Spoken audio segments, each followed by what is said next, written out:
안녕하세요. 보험연구원 김경선입니다. 저는 실손 의료보험 현황 및 개선 과제라는 제목으로 발표를 하겠습니다. 먼저 검토 배경을 말씀드리고 실손 의료보험 현황과 4세대 실손 비급여 진료 현황을 살펴본 후에 이제 필요 개선 사항에 대한 제안을 하는 순서로 발표를 하도록 하겠습니다. 네, 먼저 공사 건강보험 보장률 현황을 살펴보면 2022년 총 진료비 120.6조 원 중에 국민건강보험은 급여를 대상으로 총 진료비의 65.7%를 부담하고 있고, 실손보험은 국민건강보험이 부담하지 않는 급여 본인 부담금과 비급여를 대상으로 10.7%인 12.9조 원을 부담하고 있습니다. 그래서 국민건강보험과 실손 의료보험이 모두 보장하지 않는 사각지대는 약 23.6% 정도로 OECD 국가 대비 높은 편입니다. 한편 우리나라 국민의료비는 지속적으로 증가해서 2023년 기준으로 GDP 대비 의료비 지출이 9.9%로 OECD 평균이 9.2%를 상회하고 있고요. 1인당 의료비도 이제 최근 5년 연 7.7% 증가하면서 OECD 회원국 중에 가장 빠른 증가세를 보이고 있습니다. 그리고 우리나라는 저출산 고령화 속도가 OECD 국가 중에서 가장 빨라 내년은 2025년에 초고령 사회로 진입할 전망입니다. 이 고령자는 그 건강 상태가 악화되는 경향을 보이는데 만성질환과 같은 건강 지표가 가장 열악한 이제 독거노인의 비율이 최근 급증하는 모습을 보여서 향후에 이제 진료비가 인구 구조 변화와 함께 가구 구조 변화가 맞물려서 더 증가할 것으로 예상이 되고 있습니다. 그런데 이제 필수의료 분야 같은 경우에 적정 보상 한계와 인력 부족 등의 문제로 현재 적정 공급에 어려움을 겪고 있는데요. 의사가 개원 후에 진료 가격과 양을 자율적으로 결정할 수 있는 비급여로 높은 수익 실현이 가능함에 따라서 이제 필수의료 분야의 의사 공급 기반이 좀 취약해지고 있습니다. 최근 5년 일반의가 신규 개설한 일반 의원 진료 과목은 피부과, 성형외과, 정형외과 등 이제 인기 비급여 쏠림 현상이 좀 뚜렷하다는 것을 확인하실 수가 있겠습니다. 이렇게 의료 분야에서 여러 문제들이 지적이 되면서 의료 보장제도의 중요성이 좀 강조가 되고 있는 상황인데요. 이제 문제는 국민건강보험의 지속 가능성에 우려가 제기되고 있다는 점입니다. 2023년부터 2032년 기간 동안 국민건강보험은 수입보다 지출의 증가가 더 클 것으로 예상이 되면서 적자 규모가 증가할 것으로 전망이 되고 있습니다. 한편 보건복지부는 이 비급여 진료가 급여와 함께 진행되는 병행 진료 혹은 혼합 진료로 인해 이제 건보 재정이 부담하는 비용을 연간 640억 원으로 추산한 바 있는데요. 이제 급여를 보장하고 있는 건보 재정 문제가 비급여와 얽혀서 발생을 할 수가 있다는 지적이 되겠습니다. 이렇게 비급여 문제가 불거지면서 보건당국에서도 실손보험에 대한 관심이 더 높아지고 있는 상황인 것 같습니다. 복지부는 제2차 국민건강보험 종합계획을 통해서 이제 건강보험의 재정적 지속 가능성 제고 및 적정 의료 이용 유도를 위한 비급여와 실손보험 관리 강화 방안을 발표하였고요. 실손보험과 관련이 큰 부분은 이제 의료 남용 차단과 효율적인 보험재정 관리 차원에서 비급여 정보 비대칭 해소, 실손보험 상품 개선, 혼합진료 금지와 같은 내용을 담고 있는 파트가 되겠습니다. 그리고 이제 의료개혁 특별위원회에서 이제 의료개혁 1차 실행 방안을 발표하고 비급여 관리와 실손보험 구조 개혁 방향을 이제 제시를 하였고요. 네, 그렇다면 실손의료보험 현황은 어떤지 한번 살펴보도록 하겠습니다. 먼저 비급여 중에서 규모가 큰 이제 10대 비급여는 2023년 손보사 기준으로 이제 전체 지급보험금 중 31%나 차지를 하고 있는 것으로 추정이 되고요.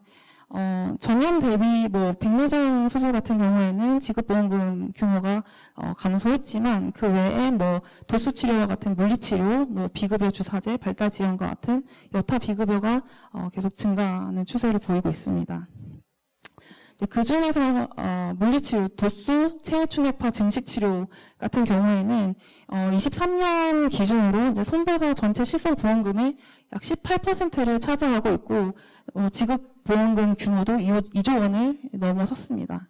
그리고 뭐 비급여 주사제와 이제 발달 지원은 최근 실손 지급보험금 증가 상위를 차지하고 있는 항목이 되겠습니다. 이 앞서 살펴본 그 비급여 규모나 이제 증가 정도가 컸던 세 개 항목, 물리치료, 이제 비급여 주사제, 발달 지원의 이제 지급 보험금을 의료기관 유형별로 살펴보게 되면 특히 의원급에서 이제 가파른 증가 추세를 보이고 있고요. 이제 진료 과목별 살펴보면 비급여 비율이 높은 뭐 특정 일부 진료과의 이제 비급여 지급보험금이 꾸준히 증가를 하였고 이런 결과는 필수 의료 공백 문제와도 좀 연결이 되는 내용이라고 할 수가 있겠습니다. 이제 손해율을 살펴보게 되면 실손보험은 이제 최근에는 요율 정상화 노력 등으로 뭐 1세대와 2세대 손해율이 일부 개선이 되었지만 뭐 3세대, 특히 4세대 같은 경우에 손해율이 좀 지속적으로 악화되는 모습을 보이고 있는데요. 이런 손해율 악화의 원인으로는 이제 비급여 항목의 과잉 이용이 문제로 지적이 되고 있습니다. 지급보험금 현황을 살펴보면 급여와 비급여 모두 좀 증가 추세를 보이고 있는데 전체 지급보험금 중에서 일단 비급여 의료가 약 60% 정도를 차지하고 있습니다.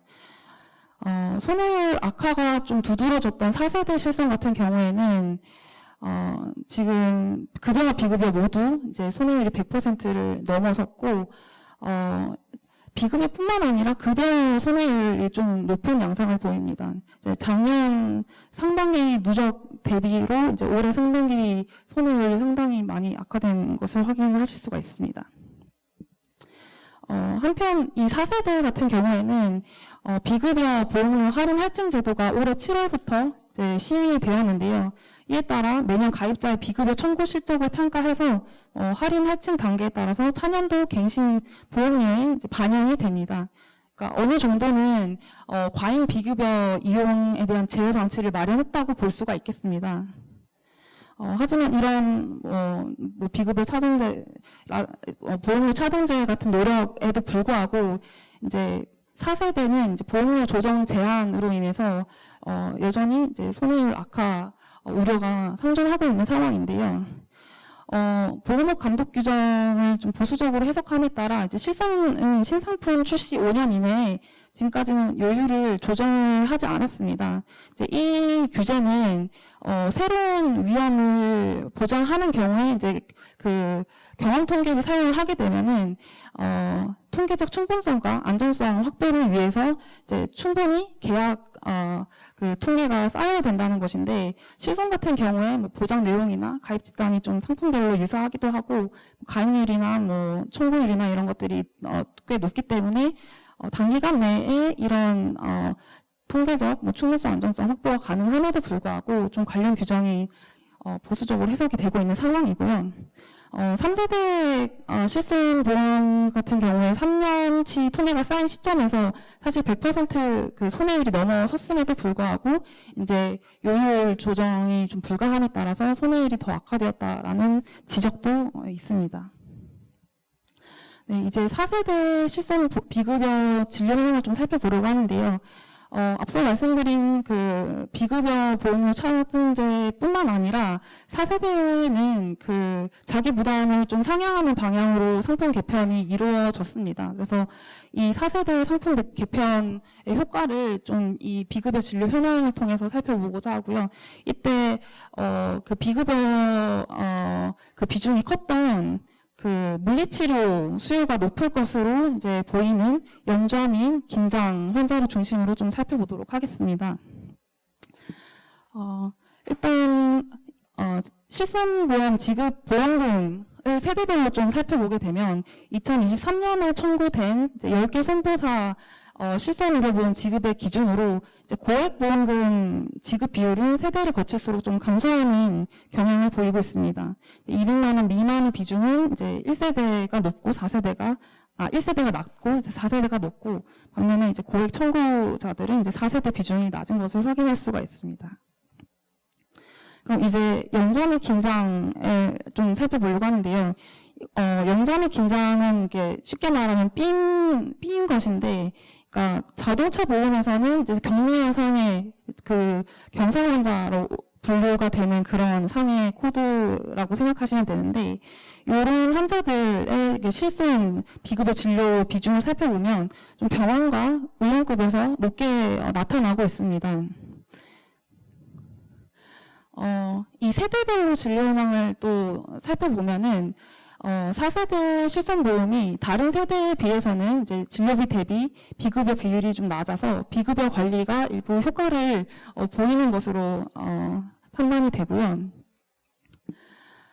하지만 이제 의료기관 유형별로 살펴보면 4세대 실손보험 환자의 진료비와 비급여 진료비는 모두 병원급에서 좀 높게 나타나고 있습니다. 비급여 비율이 상위 25% 이상인 환자 비중도 병원급에서는 4세대가 타 세대보다 높게 나타나고 있고요. 또 지역별로 살펴보더라도 이제 4세대 실손보험 환자의 진료비와 비급여 진료비는 중위급 기준으로 서울이 가장 높고, 비급여 진료비 상위 25%의 경우에도 이제 서울이 뭐 경기나 비수도권보다 이제 높은 것으로 나타납니다. 네, 그래서 일단 4세대는 다른 세대에 비해서는 진료비 대비 비급여 비율이 낮아서 도입 취지와 같이 비급여 진료를 어느 정도 억제하는 효과가 있는 것으로 보입니다. 하지만 뭐 병원이나 일부 지역에서 4세대도 과잉 진료 가능성이 있는 것으로 이제 분석이 되었습니다. 그래서 좀 정리를 해보면 4세대 실손보험은 뭐 일단 자기 부담을 좀 상향하는 방향의 그 제도 개선이 어느 정도 이제는 효과가 있었다. 과도한 의료 이용 및 도덕적 해이를 통제하는 기전이 타 세대 대비해서는 좀 잘 갖춰져 있다고 볼 수 있긴 하지만 여전히 좀 개선이 필요한 부분이 있다는 것을 또 동시에 확인할 수 있었는데요. 그래서 이제 제안을 하려고 하는데 현재 일단 실손보험은 오랜 기간 동안 손해율이 100%를 상회함에 따라서 이제 지속 가능성 우려가 존재해 왔고요. 또 의료개혁 특위에서는 과잉 의료 이용을 제어하기 위해서 실손 상품 개선을 추진 중인 그런 상황입니다. 이런 문제를 좀 해결하기 위해서 가장 기본적으로는 이제 비급여 관리 강화가 요구가 되겠고, 더불어서 이제 업계 측면에서의 노력이 좀 필요한 상황인데요.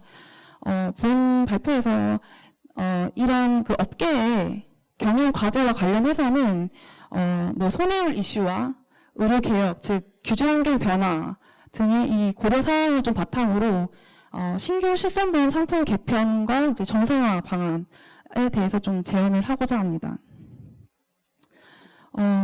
가장 근본적으로 필요한 부분은 비급여 관리 체계 구축을 통해서 의료 공급 측면에서의 제도 남용을 이제 방지하는 것일 텐데요.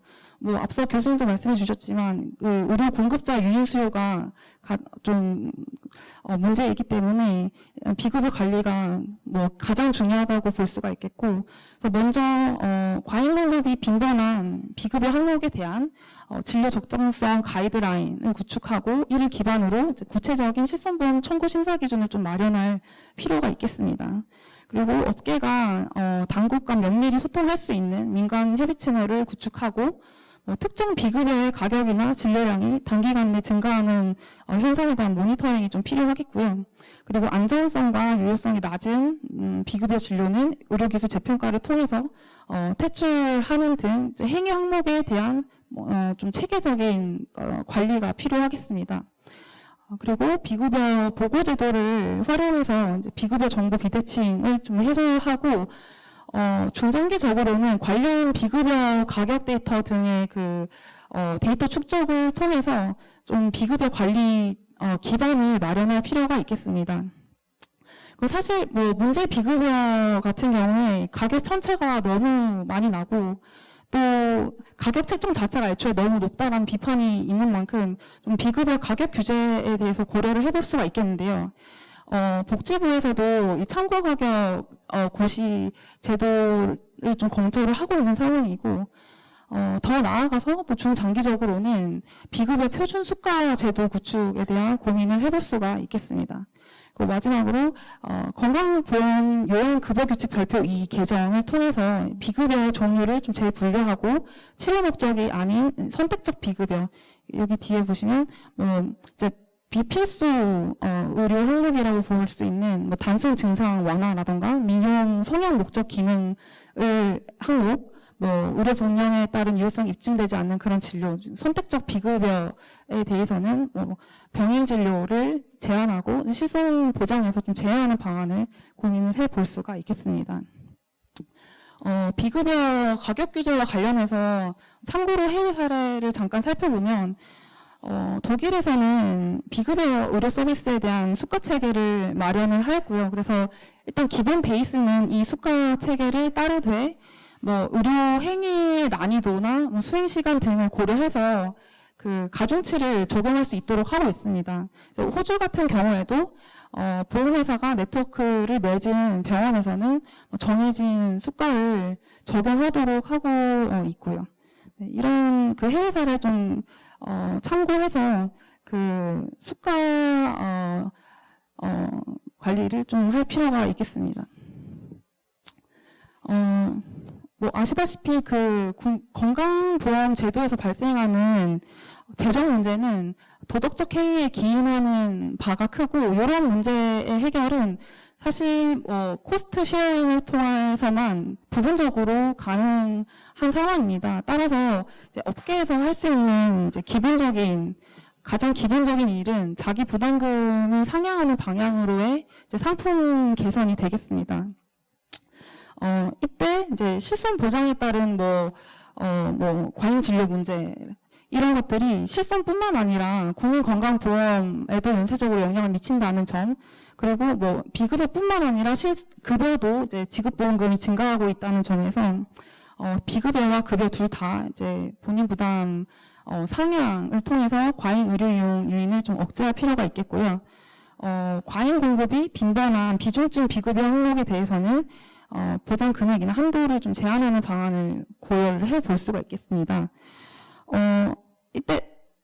이때 상급 종합병원 같은 경우에는 좀 치료에 필수적인 그런 비급여 이용이 뭐 다른 뭐 의료급이나 병원급 대비해서 좀 많을 수 있다는 점에서 어느 정도 적정 수준의 보장이 필요하다라고 볼 수가 있겠고, 따라서 좀 의료기관 종별로 비급여의 연간 보장 한도를 좀 차등화하는 방안도 고려를 해볼 수가 있겠습니다.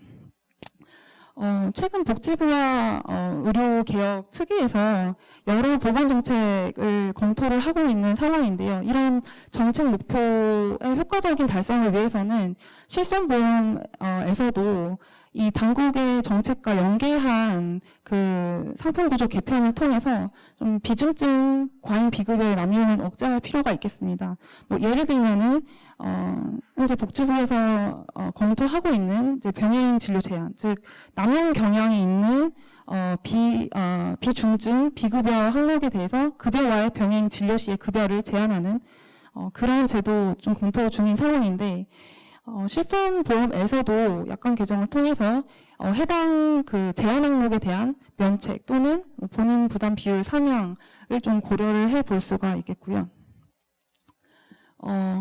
이제 마지막으로 이제 실손보험 요율 정상화입니다.